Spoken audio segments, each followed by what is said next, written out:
Hey there, and welcome to this deep dive. Great to be diving in. Today, we're exploring something that's, well, it's with us all the time, right? It influences everything from our mood to how we make decisions, yet sometimes it feels like an optional extra.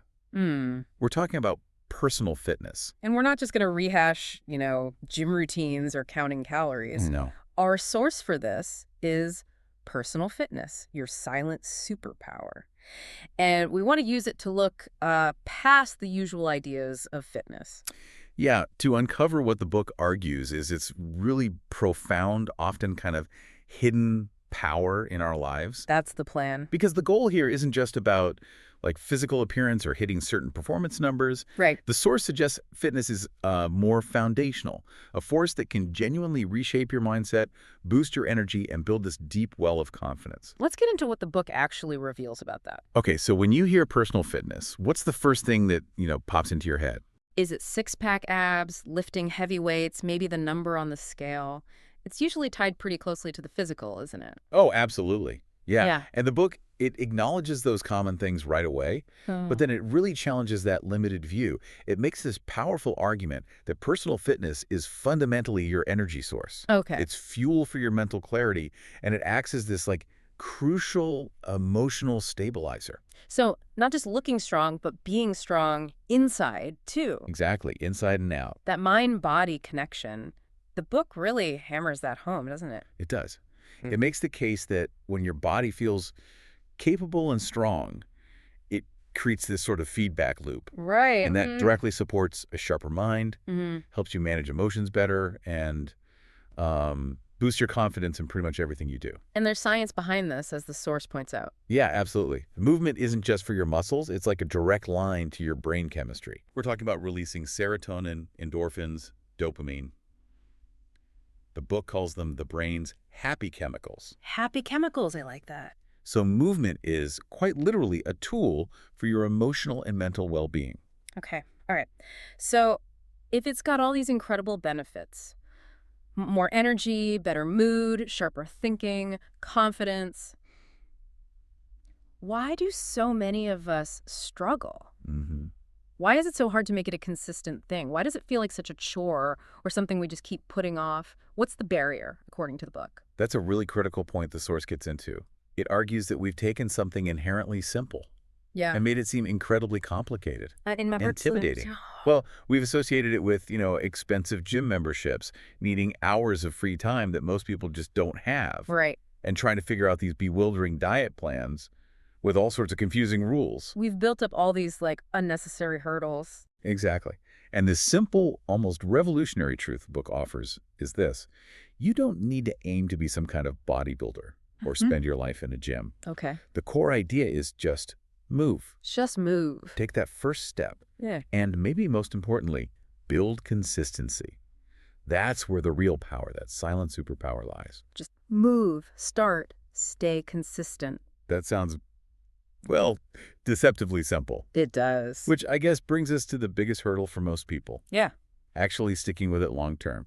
That initial burst of motivation is easy, Oh, yeah. but keeping it going, that's hard. How does the book explain why motivation is, well, so unreliable? So the source makes a really key distinction here between intensity and consistency. Okay. Most people approach fitness with intense bursts. They go all in, Yeah. right? Yeah. Huge workouts, drastic diets. They burn really brightly for a short time. And then inevitably they burn out just as quickly. Yeah, I've been there. Right. So the book makes the case that fitness isn't a sprint. It's a marathon. And it's built one consistent step at a time. So the focus shouldn't be on crushing yourself every single workout, You know, but more on the simple act of just showing up. Even like the source suggests, it's only for, say, 15 minutes. precisely. The power is in the regularity. It's not necessarily about the duration or the intensity Right. every single time. Right. And to help build that regularity, the source introduces a really practical technique. It's called habit stacking. Oh, I remember reading about that. It's about linking a new little movement habit to something you already do automatically, isn't it? That's exactly it. Think about it. You already have dozens of these little anchors throughout your day. Like what? Well, the book gives examples like doing 10 squats while your morning coffee brews. Okay. Or maybe stretching for the first couple of minutes while the intro credits roll before your favorite Netflix show starts. Ah, okay. So it's reframing fitness. It's not something that needs this huge dedicated block of time in a special place. It's something you can actually weave into the fabric of your existing life. It doesn't need a gym membership. It just needs integration. Exactly. And another really powerful tip from the source. It shifts the focus away from just the external metrics. Like weight or reps. Yeah. It encourages you to track feelings, not just, the number on the scale or how many push-ups you managed. That's interesting. So paying attention to the internal feedback instead of just the numbers. Yes. How do you feel after you move your body? Okay. Are you maybe more focused for that next task? Did your energy levels feel a bit more stable through the afternoon? Did you sleep better? Did you sleep better that night? Exactly. Uh-huh. The body is constantly giving you signals. Uh-huh. And the book encourages you to really tune into that feedback loop. That becomes your primary measure of progress. Because ultimately, I guess the book suggests motivation. It's like a nice visitor. Mm-hmm. It's great when it shows up, but you can't really rely on it sticking around, can you? No, you can't. What you can rely on is the discipline you build through doing it consistently. That's the core idea. Yeah. Motivation might get you started. Yeah. But discipline is what keeps you going. It becomes a habit. Okay, speaking of fueling the body for that consistency and energy, let's talk about nutrition. Right. The source has I found it quite refreshing perspective on this. It frames it explicitly as fuel, not as, punishment or deprivation. It really challenges that common idea that healthy eating just means restriction. No carbs, no fat, no fun. Exactly. No fun. The book suggests flipping that whole mindset. How so? Instead of thinking about what you have to take away, think about how you can nourish your body. Adding things in. Adding things that make it feel good and perform well. It's sort of a shift from scarcity to abundance, in a way. That's a great way to put it. And the source offers this wonderfully simple guiding principle for this. Eat foods with one ingredient. Think about that. Yeah. How many things in your cart or pantry actually fit that? Not many, probably. The examples the book gives are super straightforward. Fruits, vegetables, nuts, eggs, plain chicken, or fish.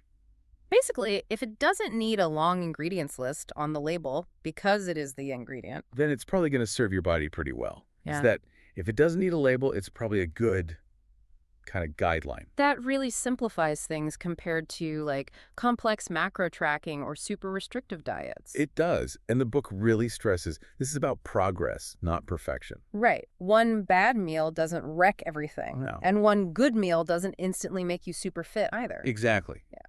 But the book makes the point that one good decision about food often makes the next good decision feel a little easier. It builds momentum. It builds momentum, yeah. Makes it easier over time. And we can't forget the simplest fuel, can we? Water. Oh, absolutely crucial. The source highlights how important hydration is. Yeah. It notes that dehydration can actually trick your body. It can make you feel hungry or tired when all you really need is just water. Staying hydrated is such a quick win for overall well-being. It's one of those small, consistent things again, isn't it? With a disproportionately positive impact. Yeah. Definitely. Okay, so we've covered the physical stuff, the mental boost, consistency over intensity, practical habits like habit stacking, tracking feelings, the discipline mindset, nourishing your body simply. Yeah. Now, the book dives into what feels like the deepest transformation, the emotional and identity shift that comes with fitness. Mm-hmm. This feels like where that silent superpower idea really comes alive. It really is. Because it's not just about building physical strength. It's like building strength into your character. How do you mean? Well, when you consistently show up for yourself through moving, through nourishing food you are, like bit by bit becoming someone who keeps promises to yourself. Okay, wow. And that builds incredible self-trust. That's a profound idea. Fitness is a way to prove to yourself that you're reliable, that you can commit and follow through. It kind of pulls you away from needing validation from outside. Exactly. And more towards earning respect from inside because you know personally that you're doing the work. And the book argues that this intentional movement, this conscious nourishment, prioritizing rest, it's not just about physical health. Right. These are fundamental practices for building resilience. Resilience. Not just in your muscles, then. Not just muscles, but your ability to handle challenges, to bounce back from setbacks, to stay kind of rooted in your own capability. mentally resilient too. And this resilience, it shows up powerfully in your inner dialogue, right? The book gives some really striking examples of how your self-talk starts to change. It does, almost Mm. automatically sometimes. You shift from a mindset of limits, Hmm. saying, I can't, Mm-hmm. to more of a willingness to engage, saying, okay, let's try. Right. That feeling of being overwhelmed, I'm too tired, it transforms into this quieter determination. I'm showing up anyway. And faith. And crucially, yeah, the perspective on setbacks changes. It moves from self-judgment, oh, I failed, to more of a growth mindset. Okay, I'm learning here. That shift from saying, I'm trying to be healthy, to actually living as someone who is healthy. Hmm. The book suggests that's the ultimate identity transformation that fitness offers. It actually rewires how you see yourself and what you're capable of. And it all starts with those small, consistent actions we've been talking about, just showing up. So, wrapping this up, the core message from this deep dive, drawing from personal fitness, your silent superpower, is really that fitness is far, far more than just how you look. Much more. It's a powerful and actually quite accessible tool for fundamentally transforming your energy, your mindset, and your very identity. And echoing the book's really powerful call to action. Don't wait for the perfect time. Right. Not Monday, not when you finally join that gym, not when you suddenly feel motivated. Start. Just start. No. Maybe that's literally just a 15-minute walk today. Or choosing one meal with just one ingredient, like we said. Or stretching while you watch TV tonight, something small. The secret the book really suggests is just in consistently showing up. Because when you consistently show up for your body, you don't just change your physical state. Yeah. You unlock that silent superpower, Mhm. the one that can reshape your self-trust, your resilience, and ultimately, your life. Which leads to a final thought, perhaps. Yeah. Consider this. If consistently showing up for something as seemingly physical as fitness can build that deep sense of self-trust and reshape your identity from the inside out, Uh-huh. where else in your life might simply committing to show up consistently, day after day, unlock similar, maybe unexpected but powerful transformations? That's definitely something to think about. Where else could just showing up make all the difference?